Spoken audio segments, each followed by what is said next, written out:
media cetak, media online, media elektronik, televisi, radio, dan live streaming online. Pada hari ini tadi sudah disampaikan rapat pimpinan, yaitu keputusan Federasi Serikat Pekerja.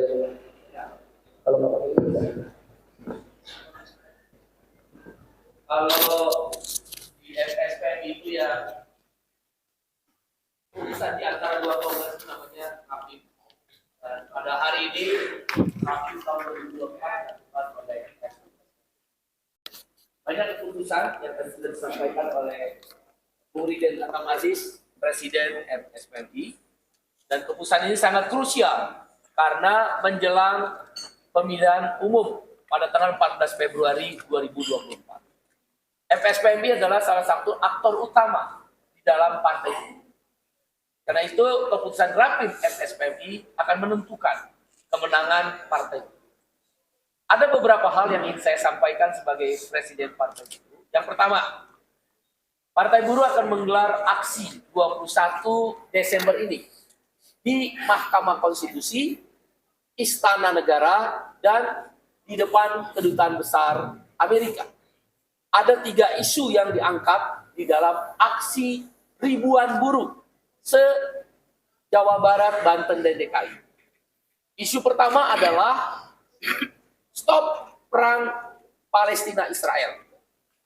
Lakukan gencatan senjata, dan Partai Buruh akan menyerahkan surat resmi Partai Buruh kepada Duta Besar Amerika di Jakarta untuk meminta Amerika tidak memveto keputusan Dewan Keamanan PBB dan menjalankan resolusi yang telah dikeluarkan oleh Majelis Umum PBB yang intinya gencatan senjata, perang Israel-Palestina, dan juga stop perang Israel-Palestina.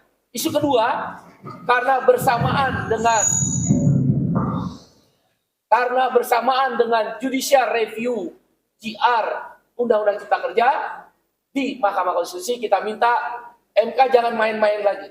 Uji material harus dimenangkan daripada apa yang digugat oleh Partai Buruh bersama Serikat Buruh. Bila mana tidak, mogok nasional lanjutan. Kemarin udah 1 juta buruh stop produksi, mogok nasional awalan. Kami akan mempersiapkan mogok nasional lanjutan oleh Serikat Buruh dengan didukung oleh Partai Buruh. Yang ketiga, isunya adalah revisi seluruh surat keputusan gubernur terkait dengan upah minimum.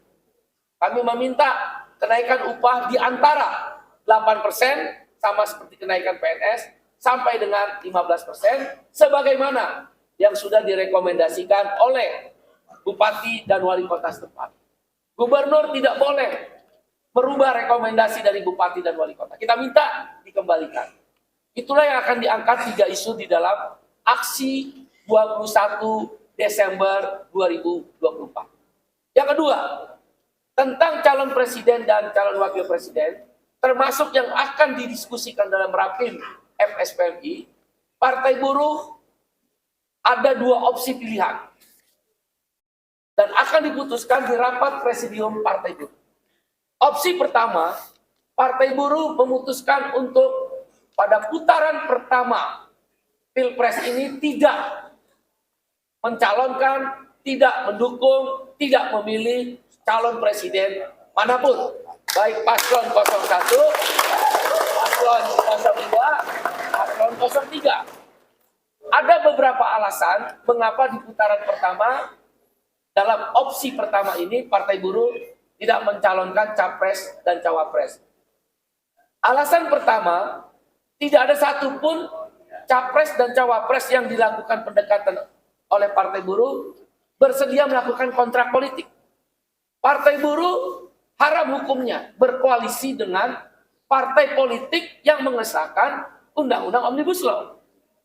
Yang bisa kami lakukan adalah koalisi dengan capres dan cawapres secara personalnya, bukan dengan koalisi partai politik. Nah, sampai hari ini, koalisi dengan capres dan cawapres secara personal dalam bentuk kontrak politik, tidak ada satupun paslon 01, paslon 02, dan paslon 03 yang bersedia untuk kontrak politik. Itu alasan yang pertama mengapa di putaran pertama ini tidak mencalonkan capres dan cawapres. Alasan yang kedua, ketika Serikat Buruh dan didukung oleh Partai Buruh melakukan perjuangan upah, di mana upah minimum lebih rendah kenaikannya dibandingkan kenaikan upah PNS TNI Polri, tidak ada satupun capres dan cawapres yang mendukung perjuangan Serikat Buruh dan Partai Buruh. Jadi agak berat bagi kami memutuskan siapa capres dan cawapres di putaran pertama ini. Karena keberpihakannya pada buruh tidak ada. Bisa dibuktikan dengan tidak ada satupun dukungan terhadap perjuangan upah kaum buruh. Alasan yang ketiga, para capres cawapres paslon 01, paslon 02, paslon 03 diundang oleh pengusaha melalui Apindo atau Kadin berbondong-bondong datang. Tetapi ketika Partai Buruh mengundang para capres dan cawapres itu, tidak ada satupun yang bersedia untuk hadir. Ini menunjukkan keperpihakan kepada pemilik modal. Semua paslon, capres dan cawapres lebih kepada pemilik modal. Tapi kepada buruh sangat kurang perhatiannya. Padahal jumlah buruh menurut Susenas, survei nasionalnya BPS itu 57 juta orang. Partai Buruh bila mana akan mendukung capres dan cawapres akan menyumbangkan suara 6,5 juta orang suara sampai 10 juta. Kalau ada yang didukung oleh Partai Buruh pasti akan memberikan kemenangan lebih. Oleh karena itu opsi yang kedua bisa saja pemilihan capres dan cawapres adalah di putaran kedua. Karena Partai Buruh dalam survei internalnya, elektabilitasnya sekarang sudah tembus di 3,19%. Ya, mudah-mudahan di survei kedua ini, kami berkeyakinan angkanya 4,2%. Partai Buruh lolos di parliamentary threshold. Kita akan umumkan segera survei internal oleh lembaga independen 4,2%. Dan kita juga sudah survei capres, cawapres pilihan Partai Buruh. Sayangnya, survei ini akan menunggu apa yang akan dilakukan oleh capres dan cawapres yang ada 3 paslon terhadap isu-isu buruh. Itu belum terbaca oleh partai. Inilah yang akan menjadi bahan diskusi Rapim. Dan bila mana Rapim MSPMI 2024, maaf. Dan bila mana pemerintah, partai politik maupun DPR tidak memenuhi tuntutan Serikat Buruh yang didukung oleh Partai Buruh, karena Partai Buruh belum ada di parlemen, maka bisa dipastikan mogok nasional. 5 juta buruh stop produksi, ratusan ribu perusahaan akan bergabung, dan ekonomi secara makro nasional akan lumpuh. Tentu kami tidak menginginkan efek negatif. Sekali lagi, mogok nasional hanya cara untuk memaksa pengusaha, pemerintah duduk berunding kembali dengan Serikat Buruh untuk menentukan kenaikan upah, dan MK jangan mengulang kembali dalam kasus MK. Dan sebelumnya uji formil Undang-Undang Cipta Kerja kita dikalahkan, kami meminta MK marwahnya, kemuliaannya dibangkitkan kembali dengan mengabulkan uji material Undang-Undang Cipta Kerja. Ada 9 poin di Undang-Undang Cipta Kerja yang kami gugat. 1, upah murah. Ya, jadi menolak upah murah. 2, outsourcing seumur hidup. 3, karyawan kontrak yang tidak ada periode maka dia seumur hidup. 4, PHK dipermudah. Gampang banget PHK. 5, pesangonnya kecil. Ya, hanya 0,5 kali aturan. Biasanya bisa 2 kali aturan. Misal orang kerja 30 tahun, kalau pakai Undang-Undang Nomor 13 bisa dapat pesangon 300 sampai 400 juta. Tapi dengan pakai Omnibus Law hanya 15 juta sampai dengan 30 juta. Kita semua terancam. Kemudian juga ada tentang pengaturan waktu kerja.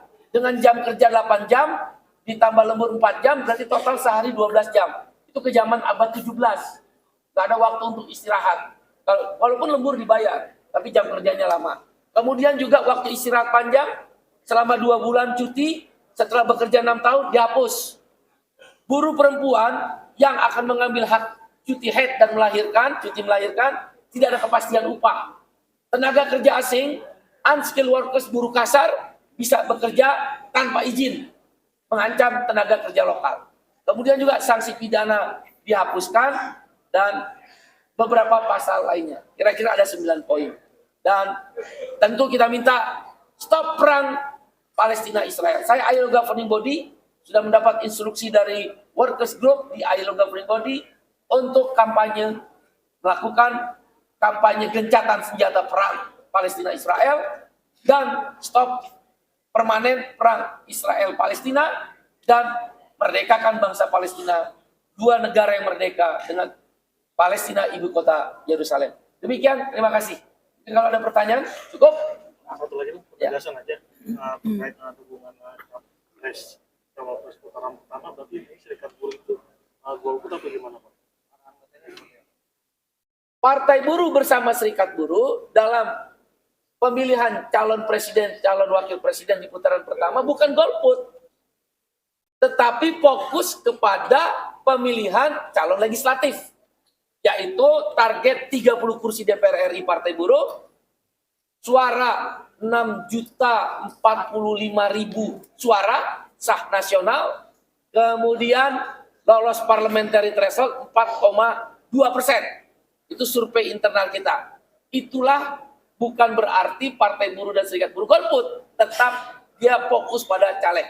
Untuk capres, karena ada 3 alasan tadi tidak terpenuhi, maka ada besar kemungkinan opsi pertama, kami di putaran pertama tidak menginstruksikan memilih calon presiden dari paslon 01, 02 maupun 03. Demikian. Dikembalikan ke personal anggota.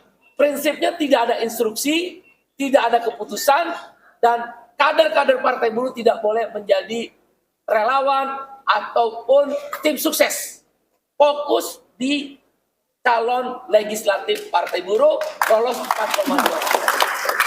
Oke, cukup. Terima kasih ya. Terima kasih semuanya. Terima kasih.